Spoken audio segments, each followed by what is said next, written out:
Police commissioner. We've been on a search for a new police commissioner. And when I say we, of course, I mean the mayor. She's the one just doing the search for the police commissioner. So our mayor, Catherine Pugh, she has somebody in mind that she wants to hire to be the police commissioner. But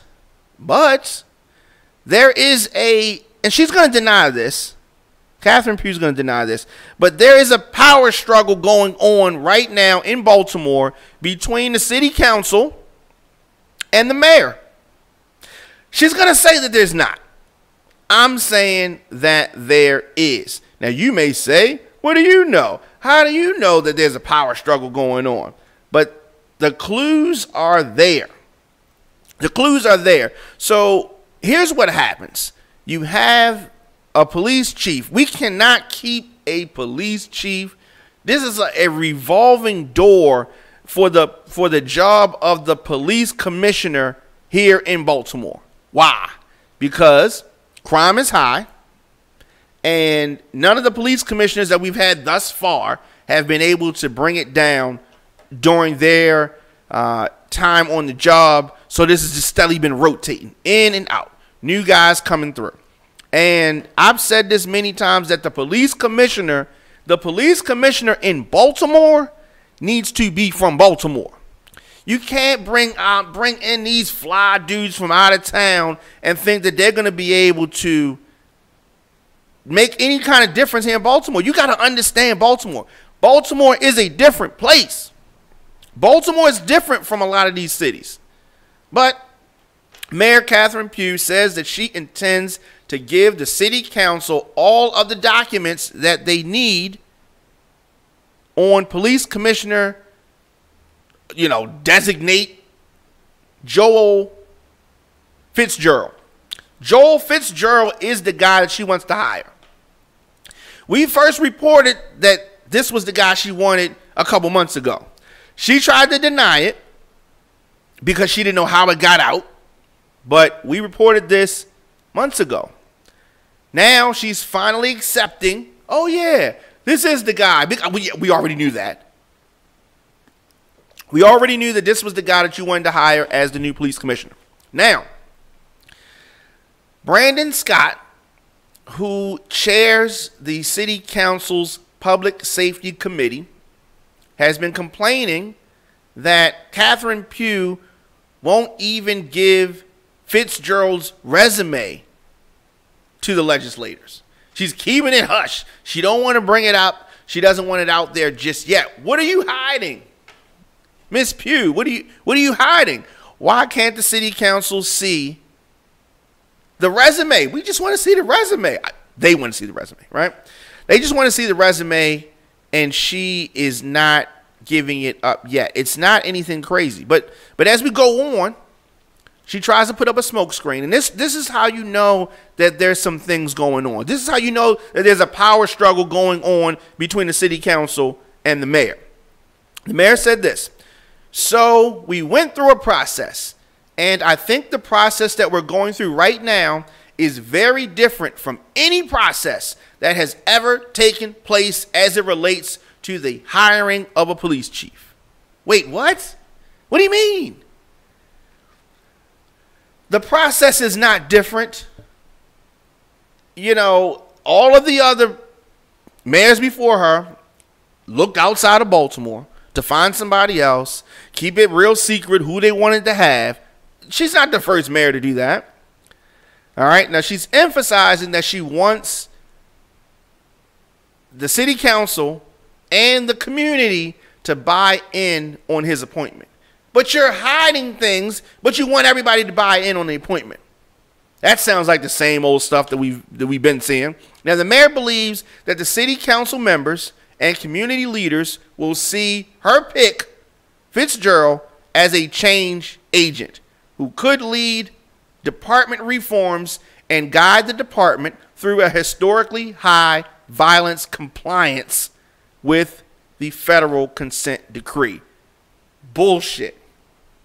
Not if you're going to do this secret shit. Like, if you want people to buy in and think that he's a change agent, which I'm rooting for him. I'm definitely rooting for him. I'm hoping that he's successful.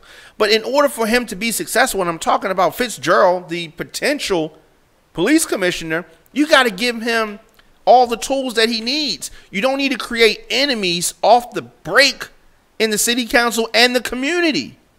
You don't need to create these kind of enemies. Meaning that you don't want him to seem like, I mean, he's going to be labeled as your guy because you hired him and you're going through all this process for him. But you want the people to be involved in this process. Well, anyway, she wants him to be a change agent or looked at as a change agent. Fine.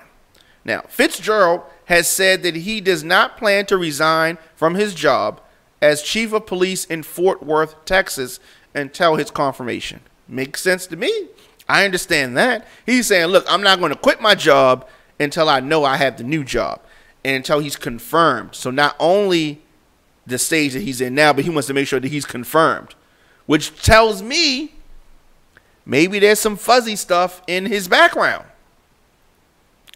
Now, he was in Baltimore this week, and he left, because he still got a job in Texas. But the mayor also denies any notion of a power struggle between her and the council, which is there. She's saying that lawmakers are welcome to attend the weekly violence reduction meetings and to meet with her at any time. Sure. Now, an invitation that she said was extended to her as a council member by Martin O'Malley. But if you think back, there were a lot of power struggles between the city council and Martin O'Malley back then. But it's interesting that she chose to highlight Martin O'Malley.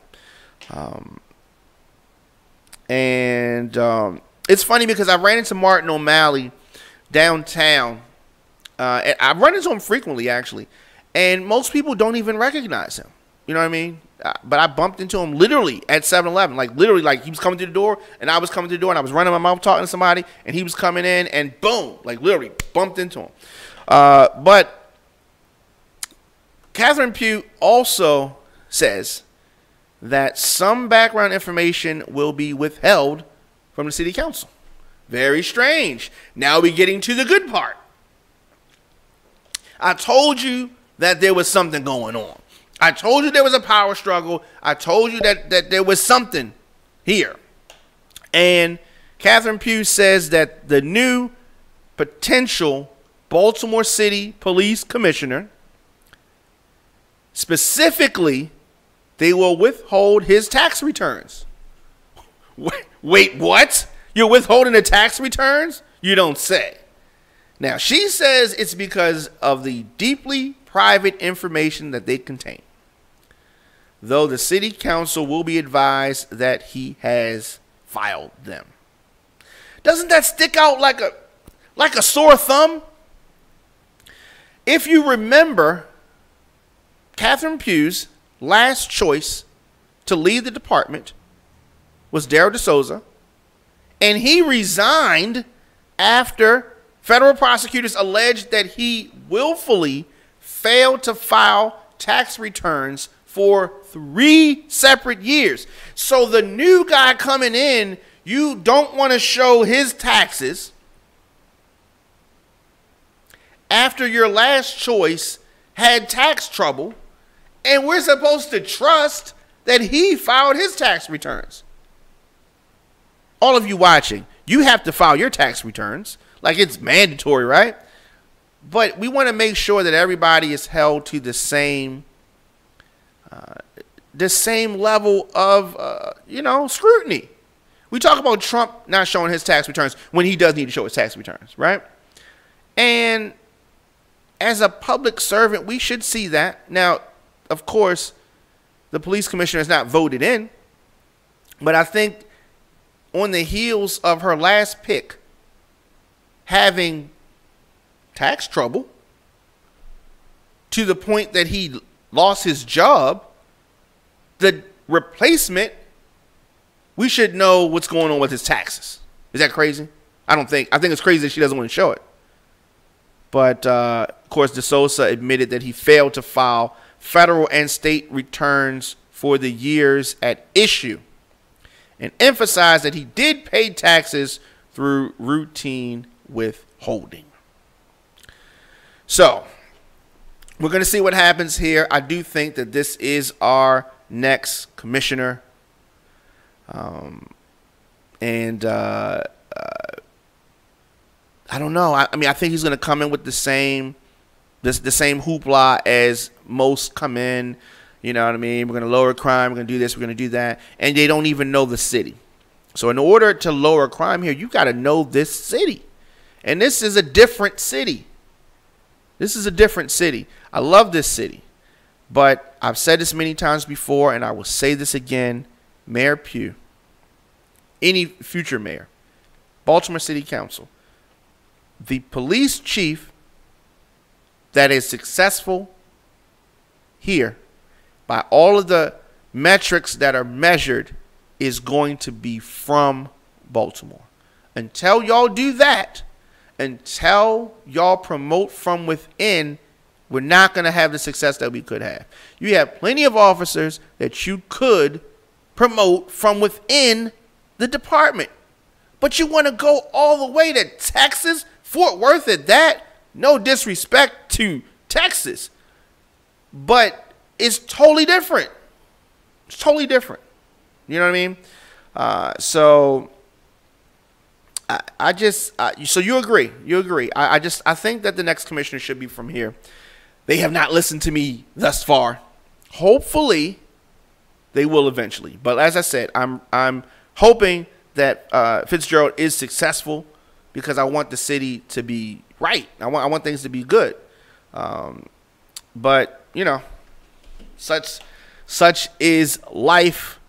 Of course, we have a full lineup of shows tonight. We have Side of Shade coming up at 7. We have Girls Trip Radio immediately following them at 8. And we have Word on the Street immediately following them at 9. Of course, I'll be back here tomorrow for, you know what we do. Of course, I'm going to post tomorrow's topic a little early and get that discussion going. But definitely thank you, everybody who tuned in and watched or who are watching us on demand and all of that good stuff. Your man, Diamond K. I will see you guys. When will I see you guys? Let's think about it. Oh, I know. Tomorrow.